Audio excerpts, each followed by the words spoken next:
Okay, hey, I am live. That's what it says. So that is great. That is exactly what I am wanting to do.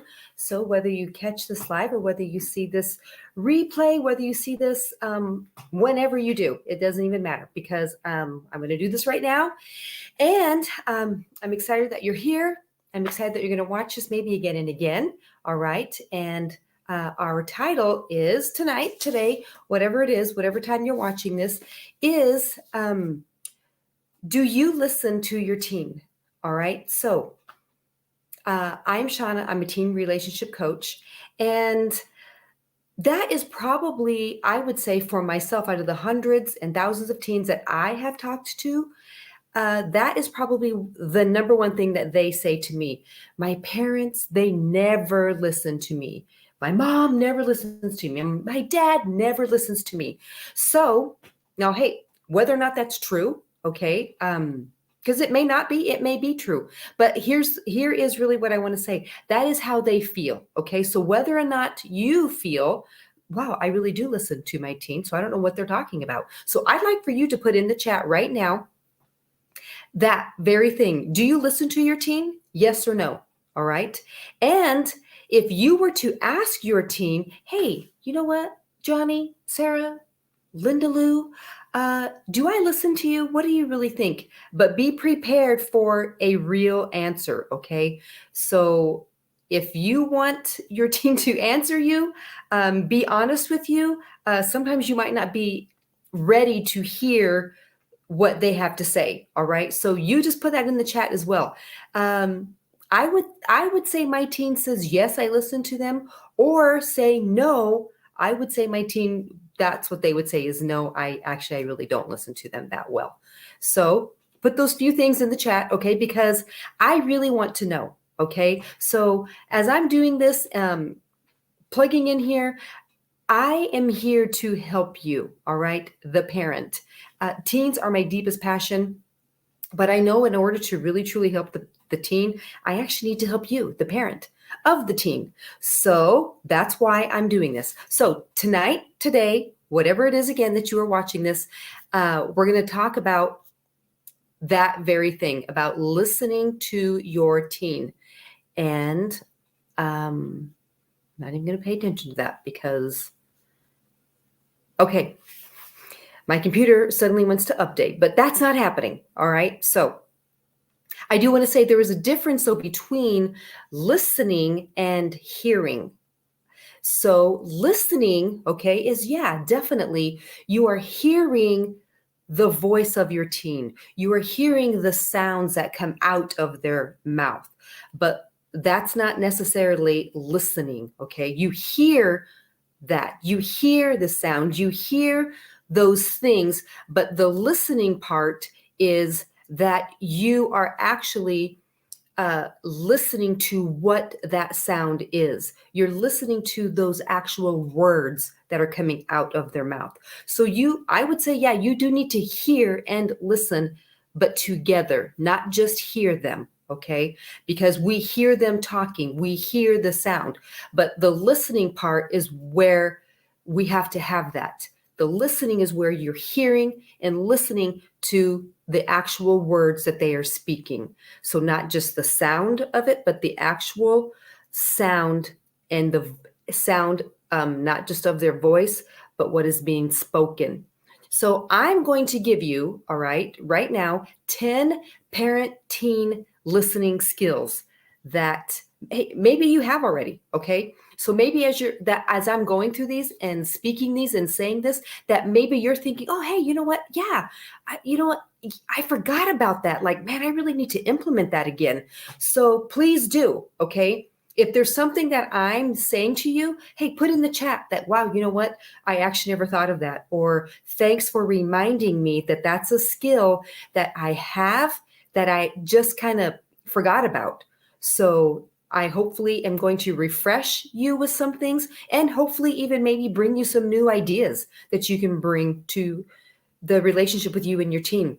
All right. So the first one, so number one out of this 10 is, let me see here. The first one is, all right. Here we go. This is the first one. Make sure that you, as the parent, aren't listening like a teenager. Okay.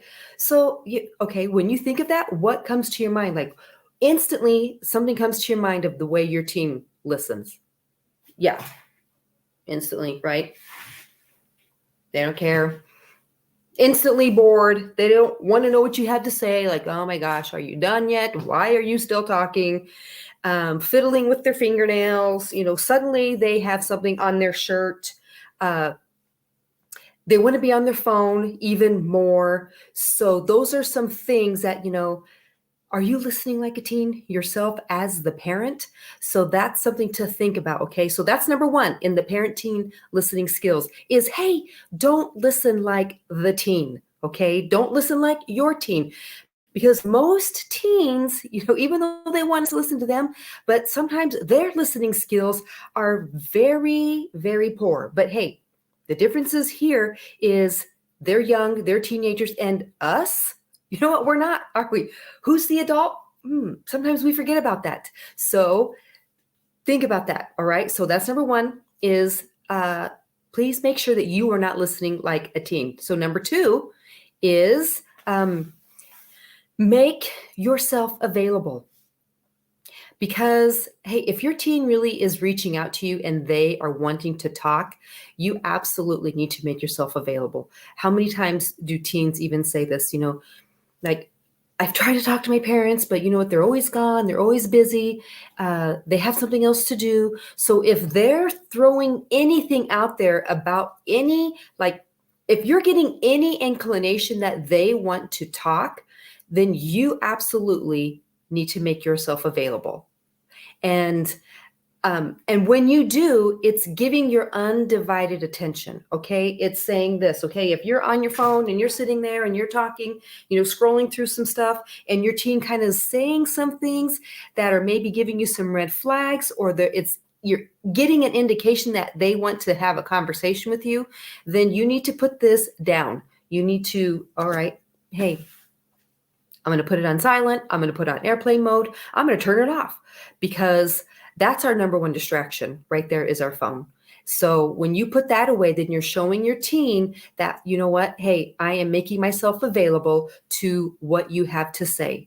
And let's talk.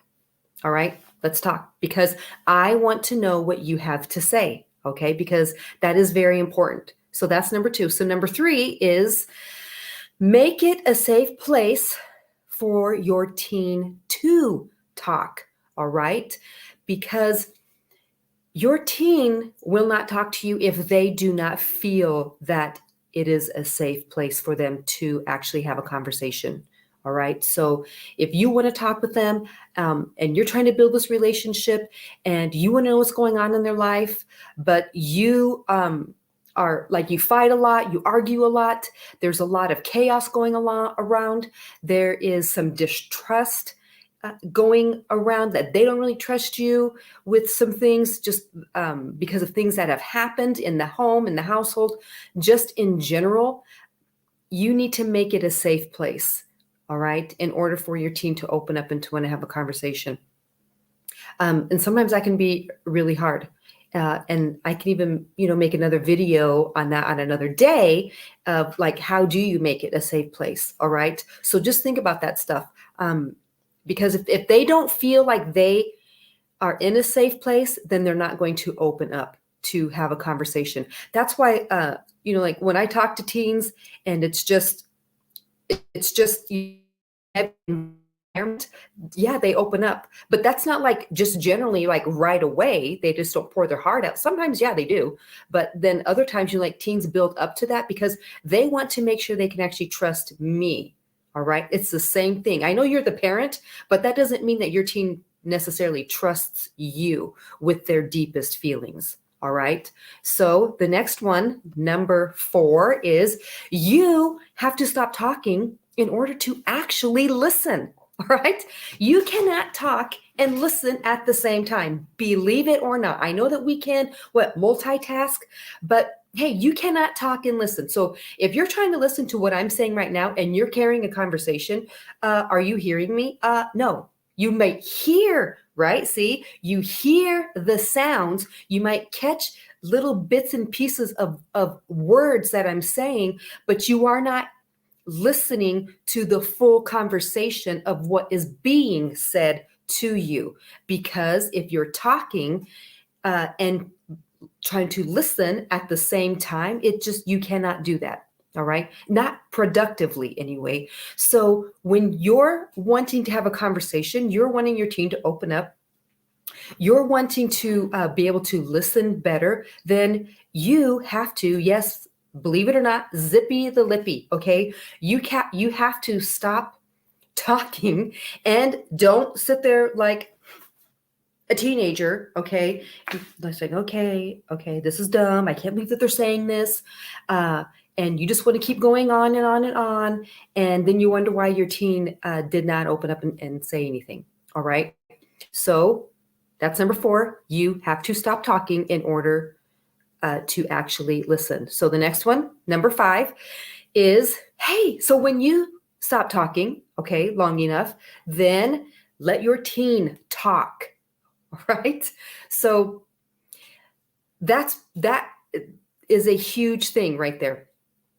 We want them to say things. We want them to speak up. We want them to talk, but yet we don't stop talking long enough for them to talk.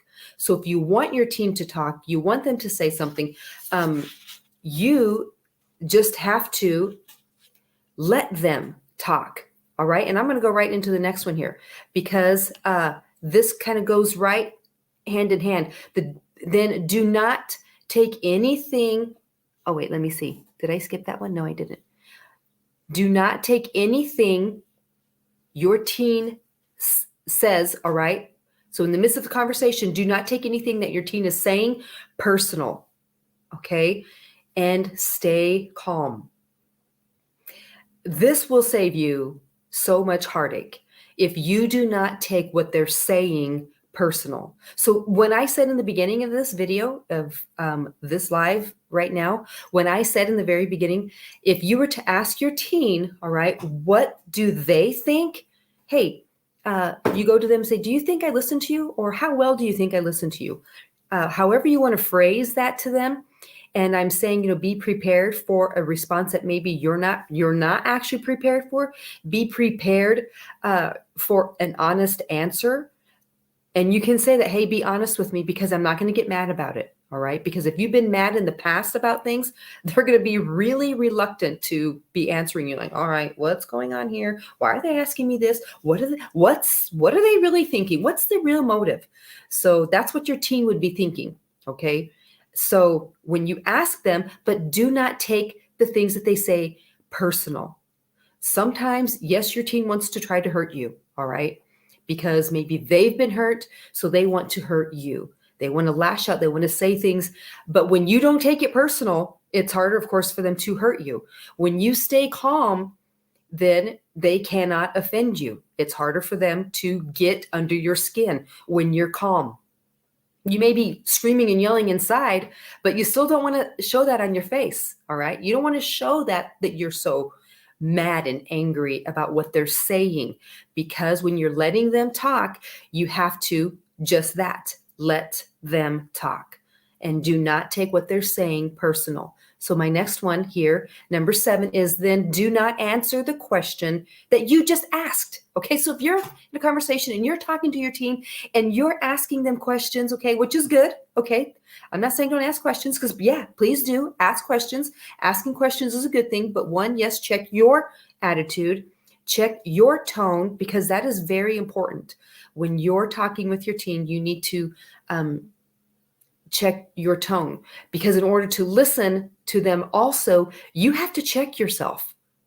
Because if you're with an attitude and you're just mad and angry, you cannot listen in that. So when you're calm and you're not taking things to heart, you're not being offended by what's being said, you're going to be able to listen a lot better. So when you ask a question, oh my golly, please do not answer the question that you just asked, okay?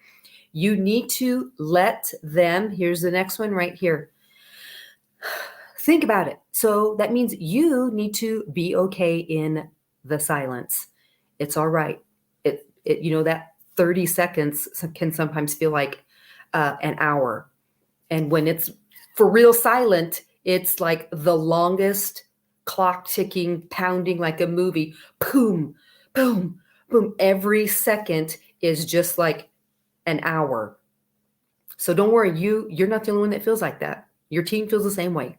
But when you don't say anything and you sit there, give them a moment. Okay, now I'm not talking days here. I'm talking, couple minutes, maybe, I'm not even saying like even 10, 15. I'm not even talking that long. I'm talking some minutes here, okay? A 5-minute maybe span.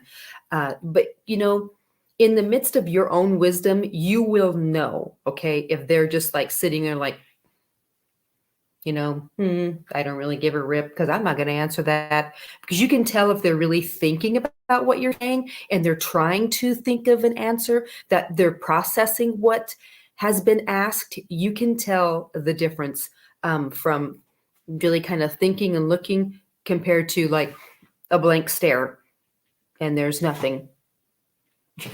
There's a huge difference there. All right. And you know that difference. So again, be okay in the silence, because in the midst of being okay in the silence, all right, you're being quiet. You're not answering their question that you just asked, and you are not taking things personal. Okay. So when you're okay in the silence, then that helps you to, one more thing is number 9 is that you make sure that you do not put words into the mouth of your teen. All right.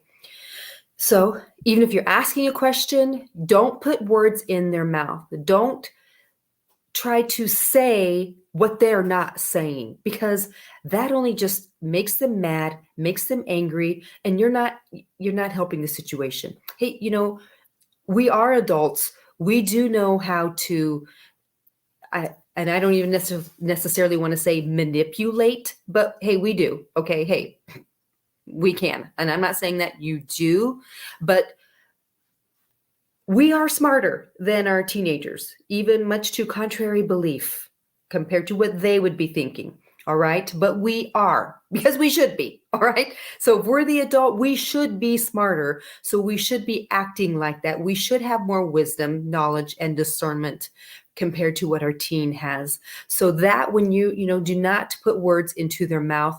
So if they're trying to say something, you might need to help them to articulate what it is that they want to say.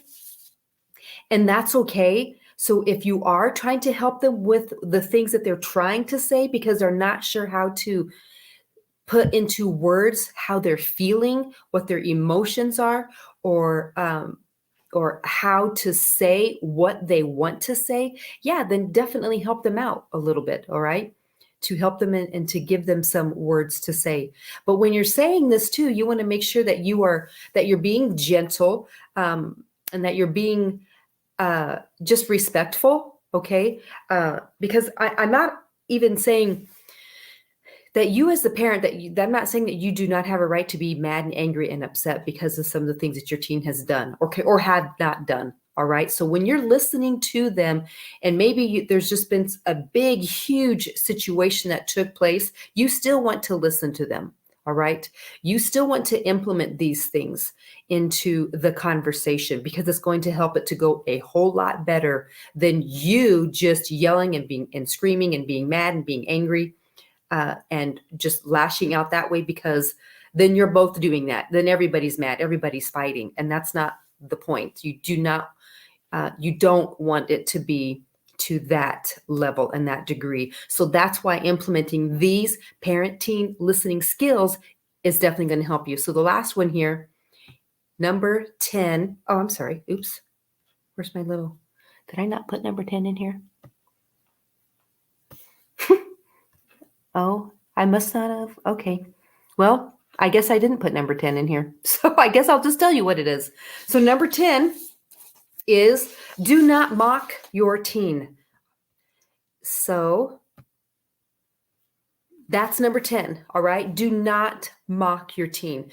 So in the midst of that is, you don't want to push them to anger. You don't want to just sit there and make fun of them. So like when they're trying to say something and they're talking and they're they're trying to say what it is that they want to say, and then you're just kind of like making fun of them, like, oh, okay, well, that was dumb. Why would you do something like that? I don't even know why you would do something so stupid. You don't want to degrade them and make them feel less than, all right? And just constantly just be poking and pushing and making fun of and mocking them, because that actually, you're crushing them as a person. And you know what? That's really just, we don't want to do that to them. All right. Because we want them to flourish into solid adults. And when they are constantly just even made fun of, now, this isn't the same as like you can joke and have fun in your family, because hey, that's good. You know, that's healthy to have jokes and laugh. But when they are the blunt of the joke and everyone thinks it's funny, except for that person, it's probably not funny. All right. So, and think of it this way. Sometimes you're like, even though we might think it's funny, but if it was said to us, would we be thinking it was funny? Because if you can think back to when you were a teen and maybe things that your parents had said to you, and as an adult, you think, wow, that wasn't really that big of a deal. But me as a teenager, like, I still remember that. I myself, I'm saying this out of my own self, still remember some things that my dad had said to me, that my mom had said to me. And like, I can still remember how I felt about it. And even though they weren't, meaning necessarily harm by it, but it still made me mad and angry, to where like I didn't want to talk to them. I didn't want to be around them because of what was spoken, what was said. And then they're laughing, and then, to them it wasn't a big deal, but to me it was. So the same thing as your teen, to them it is. Now, when I'm saying this stuff too, now this isn't the same thing too as you're like, yeah, your teen walks in the room and nobody says anything and they're like instantly mad, right? You're like, oh wow, what just happened there? Because nobody said anything and you're just like mad and angry. So those are different videos. Those are different tactics. Those are different scenarios of what I'm talking about here right now. So when you want to have the listening skills, these are the things that I'm talking about today. All right. So this other stuff is going to be some other videos that I will get into, just not right now. So if you want to hone in on some of your skills, you want to make them a little bit better, go back to these 10, and I'll have to put 10 in the little chat here because I did not put it up on this. I thought I did, but I didn't. So think about those things, okay, and how you can implement these things into the conversation with your teen, into your listening skills, and see if you notice a difference, all right? Even if you just implement one of these things that you think, wow, this is one area that I probably need to work on. You can put that in the chat too, okay?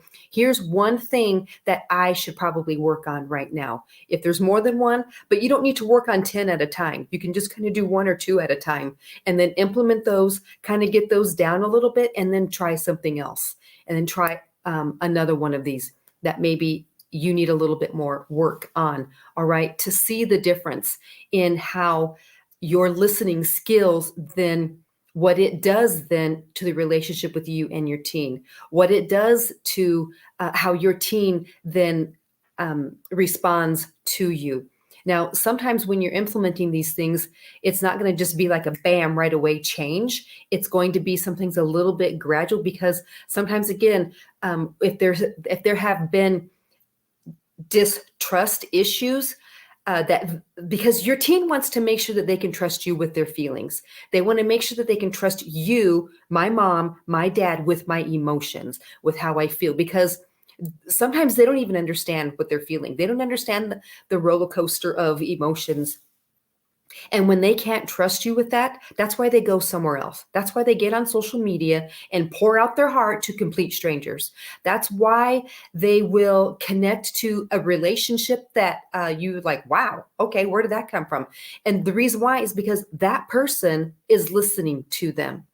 They have connected to them in the listening skills, all right? Because that's what they want. And believe it or not, your teen wants to connect and have that relationship with their mom and their dad. They absolutely want that just as much as you do.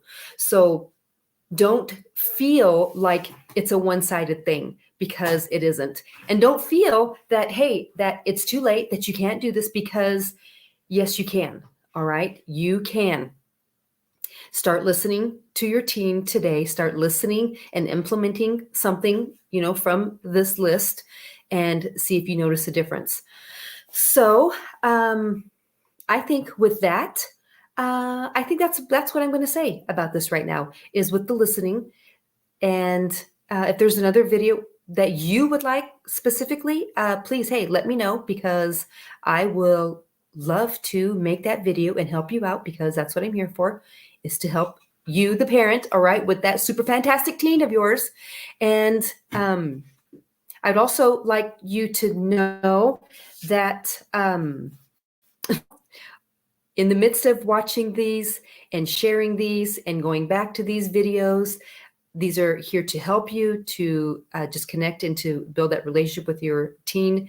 And one thing I do want to remind you of is keep loving your teen, all right? Do not give up, because yes, it's hard. Yes, it's a struggle, but definitely do not give up, because your teen needs you, all right? So many times parents think that as their teenagers, they don't really need me anymore. But yes, they do. Your teen needs you more now than they did before, believe it or not. It's just in a whole different way. They need you as mom, as dad, to listen to what they're thinking, what they're feeling, and just to help them process things that's going on in their world. So in order to do that, look back through this list, all right? And think about some things that you can do to make your listening skills better.